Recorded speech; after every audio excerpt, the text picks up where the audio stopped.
Salve, salve!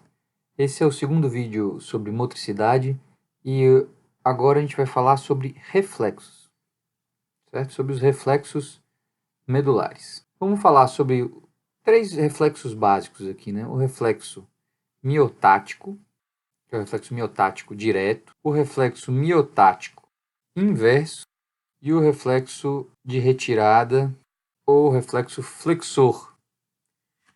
Vamos começar aqui com o reflexo miotático direto. Que reflexo é esse? Naquela situação, é a situação clássica, né? Que o neurologista pesquisa o reflexo miotático, né, ou reflexo osteotendíneo, ou como a gente chama na prática clínica de reflexos profundos. Então é a seguinte situação, o cara está lá sentado, né, o paciente, numa cadeira, aqui é o pé dele representado, aqui está o joelho, a gente tem a patela e o tendão da patela, não é, que está ligando aqui ao músculo da coxa, que está representado aqui. E aí o neurologista vem com o martelinho e percute sobre o tendão da patela. E a resposta que ele vai obter é a extensão da coxa. Então, por que isso provoca a extensão da coxa? Esse é o reflexo miotático direto que está acontecendo. Ao percutir esse tendão da patela aqui, ele provoca um estiramento, né, do tendão e o estiramento do músculo, por consequência. Então, ele estica esse músculo aqui. E, em resposta, esse músculo se contrai, né? Ele fica mais curtinho, ele se contrai e, com isso, a perna é estendida. E por que isso acontece? Esse é o controle exercido pela medula espinhal.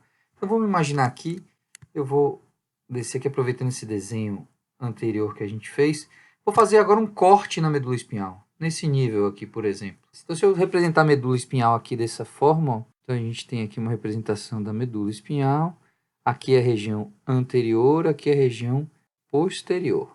A gente tem o H medular, que é onde está a substância cinzenta, né? Aqui a gente tem o corno posterior da medula espinhal e aqui é o corno anterior da medula espinhal. O que acontece nesse processo? Ao percutir aqui o tendão da patela, eu vou levar um estiramento do músculo e dentro do músculo a gente tem as fibras musculares, né, que estão representadas aqui, são as fibras extrafusais que levam à contração do próprio músculo e à redução do seu comprimento. E a gente tem um órgão especializado, que é um receptor especializado, que eu vou fazê-lo aqui em vermelho só para chamar a atenção, que é o fuso neuromuscular, que é uma fibra muscular especializada envolta, né, por um receptor sensitivo, que percebe esse estiramento.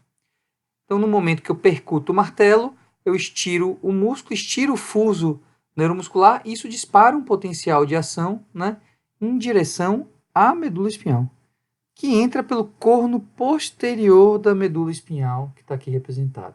Esse aqui é o neurônio aferente, chamado de aferente 1A. Essa é uma fibra ricamente mielinizada. Isso aqui é um A, não é um delta, não. 1A. Uma fibra ricamente mielinizada conduz rapidamente o potencial de ação. Então, bateu no tendão, estira o fuso neuromuscular, dispara um potencial de ação que vai em direção à medula espinhal. Esse aferente 1A, ele faz sinapse diretamente com o neurônio motor inferior. Eu vou representar ele aqui de uma outra cor. Vou representar ele aqui de verde. E o corpo do neurônio motor inferior está aqui, ó, no corno anterior da medula espinhal. Então, o neurônio aferente 1A vai lá e faz sinapse com o neurônio motor inferior, estimulando o neurônio motor inferior. E aí, esse neurônio motor inferior, que é o neurônio motor alfa, dispara um potencial de ação que vai levar à contração dessas fibras extrafusais. Esse é o neurônio motor alfa. E é assim que se processa o reflexo miotático direto. Então, é um reflexo que ajuda na manutenção da postura, né? Então, assim, é um reflexo que ajuda vamos fazer aqui uma analogia com o sistema simpático, ele ajuda na homeostase do movimento. Então, ajudando o indivíduo a manter posturas e ter respostas rápidas a mudanças de posição. O que mais que a gente pode falar aqui sobre o reflexo miotático direto? Vamos entender aqui um pouquinho de fisiologia e a gente volta um pouquinho também sobre o conceito de síndrome do neuromotor superior, para a gente só fazer um comentário breve a respeito disso. Essa sinapse aqui, entre o aferente 1A e essa região aqui, né, e o neurônio motor alfa, ele está recebendo informações, além de ter essas informações, ele recebe informações, né, do trato córtico-espinhal, das vias descendentes, né, do neurônio motor superior, que está lá de cima, descendo lá de cima e vindo, né, até essa região aqui, que vai fazer sinapse aqui, direto com o neurônio motor inferior, mas vai fazer de sinapse com vários interneurônios aqui nessa região. E esses interneurônios aqui servem para modular e tem uma função inibitória desse reflexo aqui. No momento que eu tenho uma lesão do neurônio motor superior, essa sinapse aqui fica desinibida. E por isso eu tenho um aumento do reflexo nesse contexto. Tem uma exaltação de reflexo nesse contexto. Então, a lesão do neurônio motor superior leva à exaltação do reflexo miotático direto ou dos reflexos profundos por esse motivo. Bom, qual outro reflexo que a gente pode comentar um pouco sobre aqui? Vou apagar isso aqui. É o reflexo miotático inverso, em que o receptor é diferente. Agora o receptor, na verdade, está no tendão do músculo. O receptor vai estar nessa região aqui. Então vamos imaginar que eu estou representando aqui o tendão, com suas fibras de colágeno aqui. E aí a gente tem um receptor especializado, que é o órgão tendinoso de Golgi, que está aqui. E esse órgão tendinoso de Golgi propaga informação através do aferente 1B, né, também para a região do corno posterior da medula espinhal. Como é que esse órgão tendinoso de Golgi vai ser ativado? Ele é ativado quando aumenta a tensão nessa região aqui do tendão. Com o aumento da tensão nessa região, o órgão tendinoso de Golgi ele é comprimido e faz com que ele dispare um potencial de ação, que é o aferente 1B, que está aqui representado, dispare um potencial de ação em direção à medula espinhal. Esse potencial de ação, esse aferente 1B, entra pelo corno posterior da medula espinhal, vai progredindo e vai fazer sinapse agora com um interneurônio, que está aqui, que é um interneurônio inibitório, que vai inibir esse neurônio motor inferior, o neurônio motor alfa, que está aqui representado. Então, esse interneurônio inibitório vai ter um efeito inibitório sobre a contração. Então, no momento que aumenta a tensão nos tendões, ele desencadeia um potencial de ação que vai estimular um interneurônio inibitório, que por sua vez vai inibir o motoneurônio alfa, que está aí representado em verde aqui nesse nosso esquema.